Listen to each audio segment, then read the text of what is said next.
Guys, good morning! Gawa na naman tayo ng siupaw at i-mix na natin ang ating ingredients. Flour, lukewarm milk, yeast, baking powder, and then salt. And lagyan na natin ito ng oil para i-atin ang inid. Ayan na guys, imamasahan na natin ang ating dough until it become smooth. Ayan, mga around 5 minutes na. Ayun. Namimiss na siya. Lagyan natin ng konting oil. Ayan, konting oil. Pasinaw-sinaw. Ayun. Para masinaw na siya, no? Then, ato ning siyang patubuon og mga 1 hour.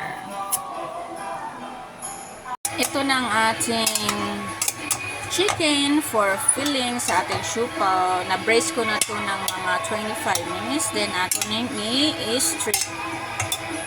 Ayan, na-strip na natin ang ating chicken. And then, may ready na rin na mga lamas. Garlic at saka onion. Mainit na ang ating pan. So, lagyan na natin mantika. Gigisahin na lang natin. Yan.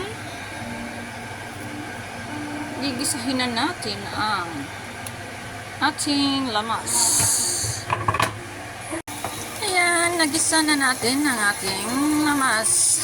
Mga lamas-lamas. Ayan, pwede na siguro natin ilagay ang ating chicken. Strip chicken. Ayan. Gisa-gisa lang. Ayan. Since luto na to, hindi natin to patagalan. Dagdagan na lang natin to kaagad ng sauce. Yung sauce sa chicken kanina. Yung de-brace na to ba? Yan. Yan na lang din ang ating ilalagay na sabaw. May lasa na yun siya. Isa-isa lang. Hanggang ma-absorb yung taste niya sa chicken. Lagyan pa natin yan ng toyo. Yan na. Ready na ang ating filling sa ating siupaw. Dinagdagan lang natin ng liquid seasoning, soy sauce, at saka oyster sauce. Tasty na siya. Ready na ang ating dough. Nag-double size. Nag-rise na siya. So, ato na siyang i-divide para mag-filling. Ayan na. Na-divide na natin ang ating dough into small pieces, and then ito ang ating filling. Boiled egg and the chicken shredded. Na-fillingan na natin ang ating siupaw. Ayan, patubuin natin ng at least mga 20 minutes. Check na natin ang ating siupaw kung luto na ba.